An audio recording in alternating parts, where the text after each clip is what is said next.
ay rated SPG. Striktong patnubay at gabay ng magulang ang kailangan. Maaaring may masiselang tema, lengguwahe, karahasan, sexual, horror o droga na hindi angkop sa mga bata.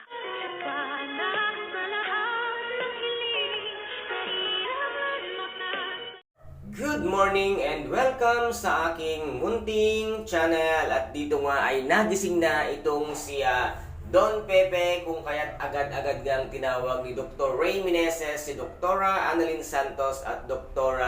Zoe Tanyag para nga sabihin at ibalita sa kanilang dalawa na nagising na ang kanilang lolo. Kaya agad-agad silang nagtungo sa loob nga ng kwarto ni Don Pepe at nandun naman itong si Miss Giselle Tanyag at ito ngang si Dr.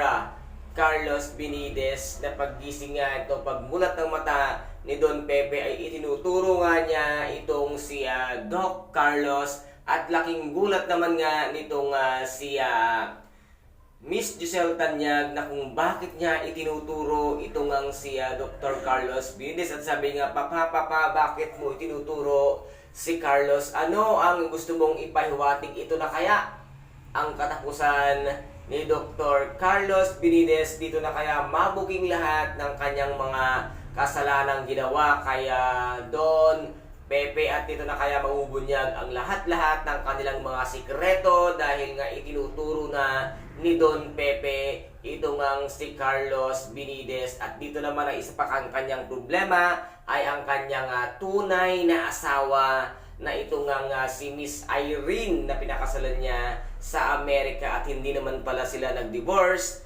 Kaya kasal pa rin, kaya si Irene pa rin ang tunay na asawa nga ni Dr. Carlos Binides. Anong class kang Dr. Doc Carlos na ikaw yung doktor na ang dami-dami mong asawa at hindi lang ikaw ay isang sinungaling kundi isa ka pang manluloko dahil isa kang doktor. Anong kwenta ng pagiging isang doktor mo kung ikaw naman ay nagsinungaling at wala na sa wisyo ang iyong mga ginagawa? Kaya dito nga, ano kaya ang gagawin ni Zoe dahil nga nalaman niyang binubugbog ang kanyang demonitang Mami Moira sa loob nga ng correctional, kung kaya humingi nga siya ng tulong sa kanyang daddy na si Dr. Carlos Binides, ngunit tinanggihan siya dahil nasabi nga ni Dr. Carlos na meron din siyang malaking problema dahil nga dumating ang kanyang tunay na asawa. At ano kaya ang gagawin ni Miss Lynette Santos pag nalaman niya ang katotohanan na siya ay kabit lang pala, hindi siya ang tunay na asawa? Sana naman Irene,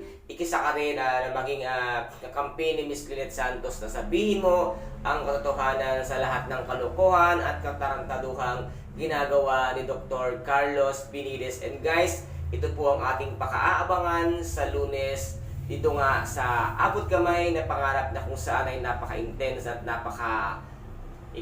ganda ng bawat kaganapan. At kung nagustuhan po ninyo ang aking videos for today, paki-subscribe na lamang po ng aking channel, paki-like and share para maging update kayo sa lahat ng gagawin kong video. Maraming salamat po. Ingat, God bless, and bye-bye!